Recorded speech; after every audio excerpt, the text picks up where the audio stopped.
Wote Viwakilishi. Mjambo wa ndugu wanafunzi. Nimetengeneza kitengo hichi kwa sababu ya wale ndugu zetu ambao wako East Africa na hawaelewi Kiingereza. Kuna kitengo cha kwanza kinafunza na lugha ya Kiingereza, hiki cha pili kinafunza na lugha ya Kiswahili na hilo lugha ya Lingala. Kwa hivyo nia yangu ni kusaidia watu wote, wale wanaelewa Kiswahili na wale wenye wanaelewa Lingala, Kiingereza, kujua Lingala. Kwa hivyo kitengo hichi kimelenga watu wa Kenya, Uganda, Tanzania, hata Burundi, watu wa maziwa makuu. Na darasa letu tutaanza na viwakilishi. Lingala ni kama lugha yote, iko na viwakilishi. Na hivi viwakilishi vinawakilisha majina rasmi katika mambo na lugha. Navyoona hapa, tunaona hivi ndio viko. Sasa tunaanza kuuliza kwanza viwakilishi majina vya Lingala. Viwakilishi kwanza ni nini? Viwakilishi ni maneno ambayo hutumika kwa niaba ya nafasi, kwa umoja au kwa wingi. Hiyo ndio mambo ya kiwakilishi. Viwakilishi ni maneno kama Lingala, ngai. Ngai kwa Lingala yamaanisha mimi. Hii ni katika nafasi ya kwanza. Tuko na yo. Yo ni wewe, nafasi ya pili. Tuko na hiyo au yangu. Neno hili hutumika kuashiria viumbe ambavyo havina uhai.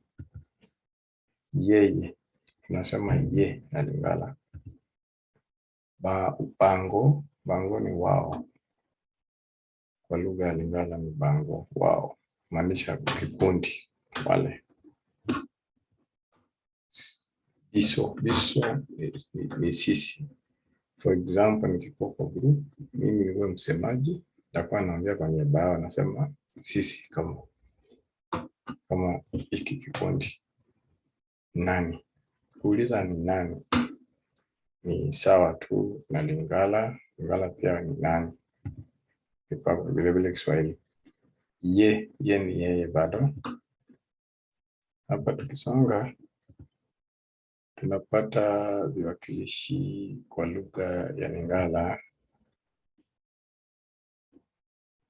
Hapo tunaona bango ni wao. Mtu yoyote ni mtu nyoso.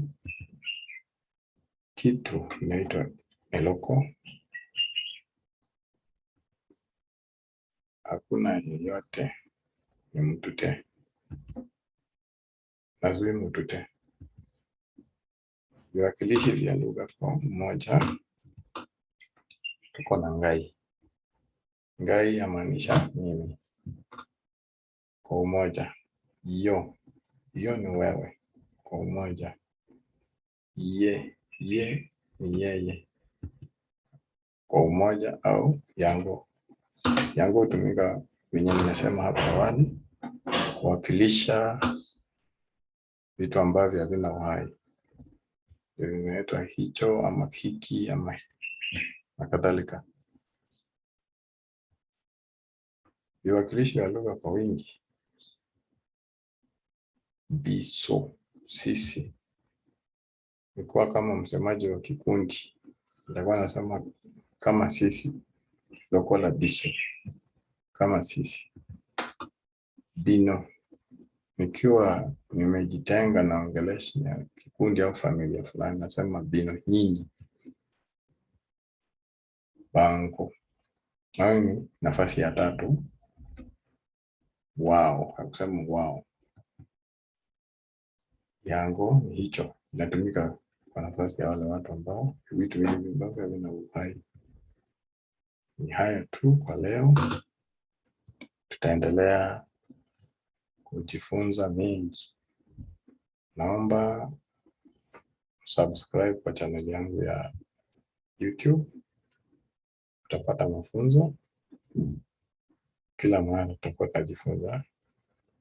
Na ikiwa uko na swali lolote, naomba uulize. Mimi niko hapa kuwasaidia. Niko hapa kwa ajili yenu. Asante sana kwa wakati wako. Natumai tutaendelea vizuri. Nashukuru sana kwa leo. Kwa hayo machache, acha tutaendelea mbele. Wana venye kutakuwa. Acha tuombe Mungu mambo yaende sawa. Asante. Asante sana.